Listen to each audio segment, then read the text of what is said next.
اعوذ باللہ من الشیطان الرجیم بسم اللہ الرحمن الرحیم وتعز من تشاء وتذل من تشاء بیدک الخیر۔ جی السلام علیکم، میرا نام ہے ڈاکٹر محمد طاہر اقبال اور آج ہم ایک نئی ڈسکشن کے ساتھ آپ کی خدمت میں حاضر ہوئے ہیں۔ اس سے پہلے بھی ہم نے کوئی دو ویڈیوز کے اندر جو ہے نا بیلنس ڈائٹ کے اوپر ہم نے بات کی ہے، اینیملز کو جو ہے نا بیلنس ڈائٹ ہم کیسے دے سکتے ہیں۔ تو آج اسی موضوع کو تھوڑا سا آگے لے کے بڑھتے ہیں کہ پاکستان کے اندر جو ہے نا کس قسم کا فیڈ اینیمل کو پرووائڈ کرنے کا جو ہے نا طریقہ وہ رائج ہے، یا ہمارے فارمر حضرات جو ہے نا کس طرح اینیملز کو فیڈ جو ہے نا وہ آفر کرتے ہیں۔ موسٹلی ہمارے دیہاتوں میں جہاں پہ فارمنگ ہو رہی ہے اس کی بات الگ ہے، لیکن جو ڈیرے پہ کسی نے جانور رکھے ہوتے ہیں تو وہ عموماً وہاں پہ اس طرح کی جو ہے نا پریکٹس وہ ہو رہی ہوتی ہے کہ جانور کو جو ہے نا باندھ دیا جاتا ہے اور اس کو باندھ کے جو ہے نا کھرلی کے اندر ہی جو ہے نا پٹھے ڈالے جاتے ہیں، اور پھر اسی کو جانور کو وہیں پہ جو ہے نا پانی دن میں 2 سے 3 بار جو ہے نا وہ پرووائڈ کر دیا جاتا ہے۔ اور اگر تو سبز چارہ ہو فارمر کے پاس وافر مقدار میں، تو پھر تو وہ سبز چارہ جو ہے نا اینیمل کو دے دیتا ہے، اور موسٹلی یہ سبز چارہ وافر مقدار میں اینیمل کے پاس جو ہے نا وہ برسین لوسن کے موسم میں جو ہے نا وہ ملتا ہے۔ لیکن جب خشک موسم آ جاتا ہے جس میں چارے جو ہے نا وہ بہت زیادہ کم ہو جاتے ہیں، تو اس موسم کے اندر جو ہے نا چارے جو ہے نا وہ بالکل ختم ہوتے ہیں، تو صرف اور صرف جو ہے نا اینیمل کو توڑی آفر کی جاتی ہے۔ تو اس طرح کی جو ہے نا وہ پریکٹس عموماً کی جاتی ہے، لیکن جانوروں کی جو ضروریات ہوتی ہے وہ ہر مراحل کے اوپر جو ہے نا وہ مختلف ہوتی ہے۔ کیسے مختلف ہوتی ہے تو اس کے اوپر ہم بات کریں گے کہ جب کاف جو ہے نا وہ پیدا ہوتا ہے تو اس کی ریکوائرمنٹ اور ہوتی ہے، اور جب کاف جو ہے نا ویننگ میں آتا ہے تو اس کی ریکوائرمنٹ اور ہوتی ہے، ہیفر کی ریکوائرمنٹ اور ہوتی ہے، پریگننٹ اینیمل کی ریکوائرمنٹ اور ہوتی ہے، اور نان پریگننٹ اینیمل کی یا ملکنگ والے اینیمل کی ریکوائرمنٹ اور ہوتی ہے۔ تو آج اسی موضوع پہ تھوڑا سا ہم ڈسکس کریں گے کہ کاوز کی جو ہے نا وہ ریکوائرمنٹ کیا ہے، یا ہم کاوز کو کیسے جو ہے نا وہ فیڈ دیں یا کتنی کتنی فیڈ دیں۔ تو ہم جو ہے نا کاف کی پیدائش سے لے کر بچے کی پیدائش سے لے کر 2 ماہ کی جو ہے نا اس کو کیا فیڈ کی ضرورت ہے، تو اس کو ہم تھوڑا سا ڈسکس کر لیتے ہیں۔ سب سے پہلے تو یہ ہے کہ جیسے ہی ڈلیوری ہو تو ڈلیوری ہونے کے فوراً بعد کوشش کریں کہ کاف کو جو ہے نا بولی جو ہے وہ پلا دیں اینیمل کو، لیکن آدھے گھنٹے یا گھنٹے کے اندر اندر جو ہے نا کاف کو ایز سون ایز پاسیبل جتنا جلدی ہو سکے بچے کو جو ہے نا وہ بولی پلائیں۔ پھر فارمز کے اوپر تو موسٹلی یہی ہوتا ہے کہ جو ہے نا 3 بار جو ہے نا کاوز کو وہ ملک فیڈ کروائی جاتی ہے، لیکن جو ڈیرے پہ ہمارے فارمر حضرات جانور رکھتے ہیں وہ کیونکہ ملکنگ 2 ٹائم کرتے ہیں تو وہ کاف کو فیڈنگ بھی 2 ٹائم ہی کرواتے ہیں، لیکن ان کو بھی چاہیے کہ جو ہے نا وہ 3 ٹائم جو ہے نا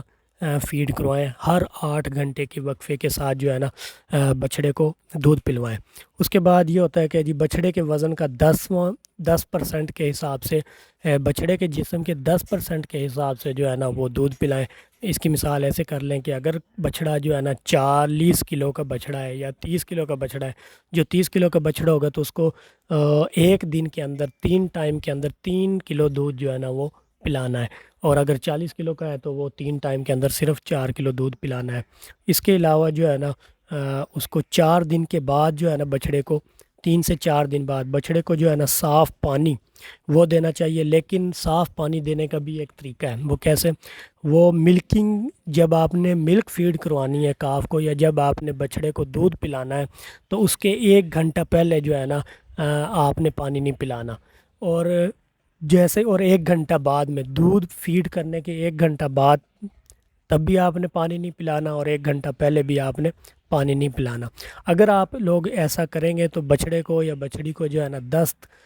پیچس لگنے کا جو ہے نا اندیشہ ہو سکتا ہے، پیچس لگنے کا خطرہ ہو سکتا ہے۔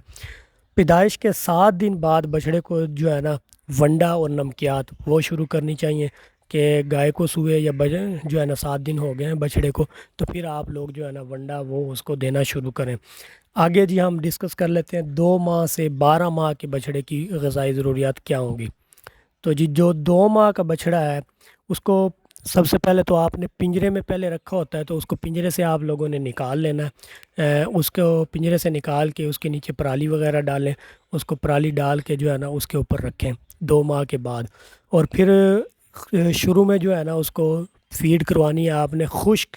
کوشش کریں کہ ہے جو ہے نا وہ لوسن کی ہو جائے یا روڈ گراس کی، وہ آپ دیں اس کے لیے۔ اور جو ان کی ہاؤسنگ ہے جہاں پہ آپ نے بچھڑوں کو یا بچھڑیوں کو ریئر کرنا ہے، وہ کھلی ہو، ہوادار ہو، اور صفائی جو ہے نا وہاں پہ اچھی ہو، آسانی سے صفائی کی جا سکے، اور ونڈا اور چارہ دینے کا اچھا انتظام ہو، ایسی جگہ کو آپ نے جو ہے نا چوز کرنا ہے۔ اور دودھ چھڑوانے کے 15 دنوں کے اندر اندر جو ہے نا وہ پھر سبز چارہ آپ لوگوں نے یہ شروع کرنا ہے بچھڑیوں کو۔ تو شروع میں ہم نے کیا کرنا ہے، ویننگ پہ جو ہے نا ویننگ سے پہلے 2 ماہ پہ آپ نے لوسن کی ہے دینا شروع کر دینی ہے، اور جیسے ہی آپ اس کی ویننگ کر لیں تو پھر آپ نے سبز چارہ جو ہے نا دینا شروع کرنا ہے، اور ونڈا جو ہے نا وہ آپ چوتھے دن سے ہی دینا شروع کر رہے ہیں تو وہ آپ نے ساتھ جاری رکھنا ہے۔ 6 ماہ سے 1 سال تک جو ہے نا سبز چارہ اور ونڈا جو ہے نا وہ آپ دے سکتے ہیں۔ 1 سال سے بالغ ہونے تک سبز چارہ جو ہے نا 1 سال سے بالغ ہونے تک جو ہے نا جو ہمارا کاف ہوگا، نو ڈاؤٹ وہ اب ہیفر بن جائے گی، تو ہیفر جو ہے نا 25 سے 30 کلو گرام جو ہے نا آپ کو اس کو سبز چارہ دینا پڑے گا، اور 1 سے 2 کلو گرام جو ہے نا آپ اس کو ونڈا ڈالیں گے۔ یہ تھی۔ اس کے علاوہ ہم جو ہے نا ٹارگیٹڈ ویٹ کی بات کر لیتے ہیں کہ 2 ماہ کا اگر بچھڑا یا بچھڑی ہے تو اس کا کتنا وزن ہونا چاہیے۔ جو 2 ماہ کا بچھڑا اور بچھڑی ہے اس کا تقریباً 2 ماہ کے اندر 80 کلو گرام جو ہے نا وہ وزن ہونا چاہیے، بچھڑا کا یا بچھڑی کا۔ اسی طرح 6 ماہ کے اندر جو ہے نا 180 کلو گرام ہونا چاہیے، اور 12 سے 15 ماہ کے اوپر جو ہے نا بچھڑے یا بچھڑی کا وزن جو ہے نا 340 گرام تک ہو جانا چاہیے۔ اگر آپ کا یہ ویٹ گین جو ہے نا آپ کو ہوتا ہے تو اس کا مطلب ہے کہ آپ کی خوراک بھی اچھی ہے، اور اینیمل کا ویٹ گین بھی جو ہے نا وہ بہت اچھا ہے۔ آگے ہم مصنوعی نسل کشی کا ٹارگیٹ سیٹ کر لیتے ہیں کہ ہماری کوشش یہ ہوتی ہے کہ 14 سے 15 ماہ کے اوپر جو ہے نا ہمارا اینیمل کو انسیمینیشن ہو جائے، اس کو جو ہے نا ہم جو ٹیکہ کہتے ہیں یا جو بچھڑا جو ہے نا ملاپ کروانا ہوتا ہے تو وہ ہو جانا چاہیے 14 سے 15 ماہ کے اوپر۔ 18 ماہ تک اگر جانور ہیٹ میں نہ آئے تو پھر ہمیں خوراک کے اوپر جو ہے نا وہ توجہ دینی چاہیے، نہ تو ہماری خوراک اتنی ہیوی ہو کہ اینیمل جو ہے نا فیٹی ہو جائے اور موٹاپے کا شکار ہو، اور نہ ہماری خوراک کے اندر منرلز وغیرہ کی ڈیفیشنسی ہو کہ اینیمل جو ہے نا ہیٹ میں نہیں آ رہا تو اس کی اووریز کا جو ہے نا کوئی مسئلہ بن جائے۔ اور اوورال جو ہے نا ایک طریقہ فیڈ کا وہ ڈسکس کر لیتے ہیں کہ سادہ طریقے کے مطابق جانوروں کو کیسے خوراک دی جاتی ہے۔ سادہ طریقے کے مطابق جانوروں کو ایک موٹے سا حساب یہ ہوتا ہے کہ 10% باڈی ویٹ کے حساب سے جانور کو جو ہے نا وہ سبز چارہ آفر کر دیتے ہیں۔ جیسا کہ اگر 500 کلو گرام کا اینیمل ہوگا تو اس کو 50 کلو گرام جو ہے نا سبز چارہ آفر کیا جائے گا۔ اس طرح ونڈا کی پیداوار جو ہے نا وہ دودھ کی پیداوار سے منسلک ہوتی ہے۔ ونڈا جو ہے نا دودھ کی پیداوار کے ساتھ منسلک ہوتا ہے۔ اگر تو ہم